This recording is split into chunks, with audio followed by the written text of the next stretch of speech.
Sir ನಮಸ್ತೆ. So ಇವತ್ತು ನಮ್ಮ ಜೊತೆ ಕೈ ಜೋಡಿಸಿರುವಂತಹ ಜ್ಯೋತಿ ಮೇಡಮ್ ಅವರಿಗೆ ನಮ್ಮ ಈ ಬಯೋಟರ್ಮ್ ಪ್ರಾಡಕ್ಟ್ನ ಕೊಟ್ಟಿದ್ವಿ. ಸೊ ನಾವು ಬೆಂಗಳೂರಲ್ಲಿ ಚಂದಾಪುರದಲ್ಲಿದ್ದೀವಿ. ಸೊ ಆ ಪ್ರಾಡಕ್ಟ್ನ ಅವ್ರು ಏನಕ್ಕೆ ತಗೊಂಡ್ರು, ಅವ್ರಿಗೆ ಏನೇನು ರಿಸಲ್ಟ್ಸ್ ಆಗಿದೆ ಅನ್ನೋದನ್ನು ಅವ್ರ ಮಾತಲ್ಲೇ ಕೇಳೋಣ. ಸೊ ನಮಸ್ತೆ ಮೇಡಮ್, ಜ್ಯೋತಿ ಮೇಡಮ್. ಈ ಬಯೋಟರ್ಮ್ ಪ್ರಾಡಕ್ಟ್ನ ನೀವು ತಗೊಂಡು ಯೂಸ್ ಮಾಡಿದ್ಮೇಲೆ ನೀವು ಏನಕ್ಕೆ ತಗೊಂಡ್ರೆ, ಯೂಸ್ ಮಾಡಿದ ಮೇಲೆ ನಿಮ್ಗೆ ಏನೇನು ಬೆನಿಫಿಟ್ ಆಗಿದೆ ಅನ್ನೋ ವಿಚಾರನ ತಿಳಿಸ್ಕೊಡಿ ಸರ್. ಫಸ್ಟ್ ನನಗೆ ಬ್ಯಾಕ್ ಪೈನ್ ಇತ್ತು.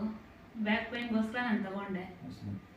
ಅದು ತಗೊಂಡ್ಮೇಲೆ ಬ್ಯಾಕ್ ಪೈನು ಒಂದು 3 ದಿನಕ್ಕೆಲ್ಲನೂ ಕ್ಲಿಯರ್ ಆಯಿತು. ಪೈಲ್ಸ್ ಇತ್ತು, ಗ್ಯಾಸ್ಟ್ರಿಕ್ ಇತ್ತು, ಎಲ್ಲನೂ ಕ್ಲಿಯರ್ ಆಯಿತು. ಒಂದು ವಾರಕ್ಕೆಲ್ಲ ಫುಲ್ ಕ್ಲಿಯರ್ ಆಯಿತು. ಕ್ಲಿಯರ್ ಆದಮೇಲೆ ಹಂಗೆ 1 ಮಂತ್ ಹಂಗೆ ಯೂಸ್ ಮಾಡ್ಕೊಂಡು ಬರ್ತಾಯಿದ್ದೆ. 1 ಮಂತ್ ಇಲ್ಲ, ಒಂದು 20 ಡೇಸ್ 25 ಡೇಸ್ ಯೂಸ್ ಮಾಡಿದೆ. ಅದರಲ್ಲಿ ಯೂಸ್ ಮಾಡಿದಾಗಿಂದ ಒಂದು ಫಸ್ಟ್ ಟೈಮ್ ಡೇಟ್ ಅನ್ನೋದು ಒಂದು ಬಂತು. ಕ್ಲಿಯರಾಗಿ ನಾರ್ಮಲಾಗಿ ಯಾವತ್ತು ನಾನು ಫಸ್ಟು ದೊಡ್ಡೋಳಾದಾಗಿಂದನೂ ನನಗೆ ಆ ಥರ ಬ್ಲೀಡ್ ಒಂಥರ ಇರೋದು ಗಟ್ಟಿಯಾಗಿ. ಅವತ್ತು ಫುಲ್ ತೆಳುವಾಗಿ ಇದಾಯಿತು ನನಗೆ. ಏನು ಇವತ್ತೇನು ಒಂಥರ ಆಗ್ತಾಯಿತ್ತಲ್ಲ ನನಗೆ ಬ್ಲೀಡಿಂಗ್ ಇದಾದ್ಮೇಲೆ ಅಂತೇಳಿ ಅಂತ ಅಂದ್ಕೊಂಡೆ ನಾನು ಡಿಸೆಂಬರಲ್ಲಿ. ಮತ್ತು ಅದೇ ಲಾಸ್ಟ್ ನೋಟ್ ಸರ್. ಮತ್ತು ನಾನು ಮದುವೆಯಾಗಿ 18 ವರ್ಷ ಆಗಿತ್ತು. 18 ವರ್ಷದಲ್ಲಿ 7 ವರ್ಷಕ್ಕೆ ನನ್ನ ಮಗಳಾದ್ರು.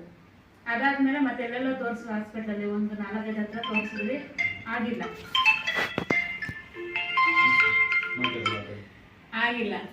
ಆಗ್ತಾ ಇರೋದಕ್ಕೆ ಇನ್ನು ಆಗಲ್ಲ ಬಿಡು ಮಕ್ಕಳು ಅಂತಂದ್ಬಿಟ್ಟು ನಾನು ಸುಮ್ಮನೆ ಆಗೋಗ್ಬಿಟ್ಟಿದ್ದೆ. ಒಂದು ನನ್ನ ಮಗಳು ಆದ್ಮೇಲೆ 4 ವರ್ಷದಲ್ಲಿ 1 ಟೈಮ್ ಹಾಸ್ಪಿಟಲ್ ತೋರಿಸ್ದೆ ಮಕ್ಕಳು ಬೇಕು ಅಂತ. 6 ವರ್ಷದಲ್ಲಿ 1 ಟೈಮ್ ತೋರಿಸ್ದೆ, ಮತ್ತು 9 ವರ್ಷದಲ್ಲಿ 1 ಟೈಮ್ ತೋರಿಸ್ದೆ. ಆಗಿಲ್ಲ.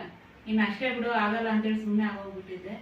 ಏನೋ ಅದು ದೇವ್ರು ಕೊಟ್ಟಿದ್ದು ನನಗೆ ಯಾವ ಥರ ಅದೃಷ್ಟ ಬಂತ ಅನ್ನೋದು ಗೊತ್ತಿಲ್ಲ. ಈ ಬಯೋಟರಿ ಅಂತ ಮಂಜು ಅಕ್ಕ ಅನ್ನೋರು ಯಾರೋ ಮೀಟಿಂಗ್ ಬಾ ಅಂತಂದು ಸ್ತ್ರೀಶಕ್ತಿಗೆ ಅಂತೇಳಿ ಕರೆದ್ರು.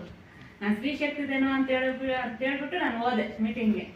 ಅಲ್ಲಿಗೆ ಹೋದರೆ ಅದು ಈ ಬಯೋಟರಿ ಬಗ್ಗೆ ಫುಲ್ಲು ಗ್ರ್ಯಾಂಡಾಗಿ ನಡೀತು. ಅದನ್ನ ನೋಡಿಬಿಟ್ಟು ನೋಡೋಣ, ಅದೆಲ್ಲ ಮೀಟಿಂಗ್ ಎಲ್ಲ ನೋಡಿಬಿಟ್ಟು ಅದು ಒಂದಿದ್ರೆ ಚೆನ್ನಾಗಿರುತ್ತಲ್ಲ, ನೋಡ್ಬಿಡೋಣ ಇದರಲ್ಲಿ ಬ್ಯಾಕ್ ಪೇನ್ ಹೋಗುತ್ತೇನೋ ಅಂತಂದ್ಬಿಟ್ಟು ತಗೊಂಡೆ. ಅದರಿಂದ ನನಗೆ ಪ್ರೆಗ್ನೆನ್ಸಿ ಇದು ಕನ್ಸೀವ್ ಆಗಿತ್ತು ಸರ್. ಅದೇ ಥರ ಜ್ಯೋತಿ ಮೇಡಮ್ ಅವರ ಹಸ್ಬೆಂಡ್ ಬಾಬು ಸರ್ ಇದ್ದಾರೆ. ಅವರು ಕೂಡ ಈ ಒಂದು ಪ್ರಾಡಕ್ಟ್ನ ಯೂಸ್ ಮಾಡಿದ್ದಾರೆ. ಸೊ ಅವ್ರಿಗೆ ಏನು ಅನುಭವ ಆಗಿದೆ ಅನ್ನೋದನ್ನು ಅವ್ರ ಹತ್ರ ತಿಳಿಸ್ಕೊಡೋಣ. ನಮಸ್ತೆ ಸರ್, ನಮ್ಮ ಹೆಸರು ಬಾಬು ಅಂತ. ನಮಗೆ ಮದುವೆ ಆಗಿ ಸುಮಾರು ವರ್ಷ ಆಯಿತು. ಫಸ್ಟ್ನೇ ಬೇಬಿ 7 ಇಯರ್ಸ್ಗೆ ಆಯಿತು. ಅದಾದಮೇಲೆ ಸುಮಾರು NH ಎಲ್ಲ ದೊಡ್ಡ ಹಾಸ್ಪಿಟ್ಲೇ, ಅದು ಸುಮಾರು ದುಡ್ಡು ಖರ್ಚು ಮಾಡೋದು, ಆಗಲಿಲ್ಲ. ಬಟ್ ಇನ್ನೇನು ಅಷ್ಟೇ ಮುಗೀತು ಬಿಡು, ಇನ್ನೇನು ಆಗಲ್ಲ ನಮಗೆ, ಸಾಕು ಒಬ್ಬಳೆ ಮಗಳು ಅಂತೇಳಿ ಇದ್ರ ಮೇಲೆ ಇತ್ತು. ಅದೇ ಟೈಮ್ಗೆ ಪಾಲಕೇರಿನ ಪಂಚಾಯತಿ ನಮ್ಮ ಮಂಜುಳಾ ಮೇಡಮ್ ಅವರು ಒಂದು ಮೀಟಿಂಗ್ ಕರೆದ್ಬಿಟ್ಟು ಈ ಥರ ಪ್ರಾಡಕ್ಟ್ ಇದೆ ಯೂಸ್ ಮಾಡಿ ಅಂತೇಳಿ ಇದು ಮಾಡಿದ್ರು.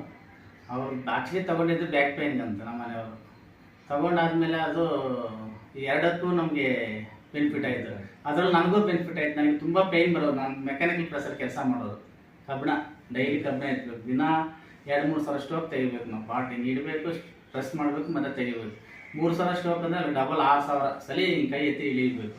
ಇದು ಫುಲ್ ಫೈನ್ ಇತ್ತು ತುಂಬ. ಮತ್ತು ಕೈ ಕಾಲೆಲ್ಲ ನೋವಿರೋದು. ನನಗೆ ವೆರಿಕಸ್ ಬೇನೆ ಇತ್ತು ಮುಂಚೆ. ಇದೆಲ್ಲ ಇಷ್ಟು ದಪ್ಪ ಆಗ್ಬೋದು ಕಾಲಲ್ಲೇ ನಿಂತ್ಕೊಂಡು ಕೆಲಸ ಮಾಡಿ ಇಷ್ಟಿಷ್ಟು ದಪ್ಪ ಬರೋದು. ಒಂದು ಹಿಂಗೆ ಡ್ಯೂಟಿಯಿಂದ ಬಂದ ತಕ್ಷಣ ಪೇಯ್ನ್ ಬರೋದು. ಮತ್ತು ಇಲ್ಲೂ ಕೂಡ ಗಡ್ಡೆ ಇಷ್ಟು ದಪ್ಪ ಇತ್ತು ಈ ಕಾಲು. ಅದು ಮ್ಯಾಟ್ರಸ್ ಯೂಸ್ ಮಾಡಿದ್ಮೇಲೆ, ಆ ನೀರು ಕುಡಿದ್ಮೇಲೆ ತುಂಬ ಇದು ಬೆನಿಫಿಟ್ಸ್ ಬಂತು.